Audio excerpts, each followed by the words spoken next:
ରାତିରେ ପରିବର୍ତ୍ତନ ଆସେ ନାହିଁ। ଏହା ଆରମ୍ଭ ହୁଏ ଗୋଟିଏ ଛୋଟ ପଦକ୍ଷେପରୁ।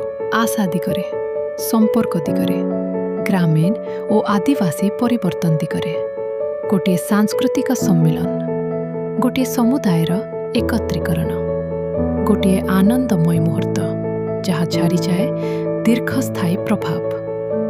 ସାଂସ୍କୃତିକ ଓ ଭକ୍ତିମୟ ସମ୍ମିଳନ, ସମୁଦାୟ ସଂଯୋଗ କାର୍ଯ୍ୟକ୍ରମ ଏବଂ ପ୍ରସାଦ ବିତରଣ ମାଧ୍ୟମରେ ଗୋବର୍ଦ୍ଧନ ଇକୋ ଭିଲେଜ ଆଦିବାସୀ ଓ ଗ୍ରାମୀଣ ସମୁଦାୟର ସାର୍ଥକ ଉନ୍ନତି ପାଇଁ କାମ କରୁଛି। ଏକତା, ସକାରାତ୍ମକତା ଓ ସାଂସ୍କୃତିକ ସମ୍ପର୍କର ପରିବେଶ ସୃଷ୍ଟି କରି ଏହି ପଦକ୍ଷେପଗୁଡ଼ିକ ଗ୍ରାମ ସମାଜର ସାମାଜିକ ବନ୍ଧନକୁ ଆହୁରି ମଜବୁତ କରୁଛି।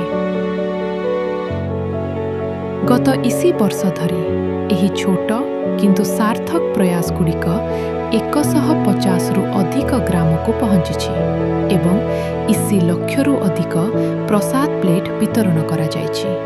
ଏବଂ ଏହି ନିରନ୍ତର ପଦକ୍ଷେପମାନଙ୍କ ମାଧ୍ୟମରେ ସମୁଦାୟମାନଙ୍କ ମଧ୍ୟରେ ସକାରାତ୍ମକ ପରିବର୍ତ୍ତନର ଗୋଟିଏ ବଡ଼ ଆନ୍ଦୋଳନ ଆକାର ନେଉଛି। ଆସନ୍ତୁ ଏହି ଯାତ୍ରାରେ ଆମ ସହ ଯୋଗ ଦିଅନ୍ତୁ ଏବଂ ଆଦିବାସୀ ଓ ଗ୍ରାମୀଣ ଭାରତରେ ଦୀର୍ଘସ୍ଥାୟୀ ପ୍ରଭାବ ସୃଷ୍ଟିରେ ସହଯୋଗ କରନ୍ତୁ।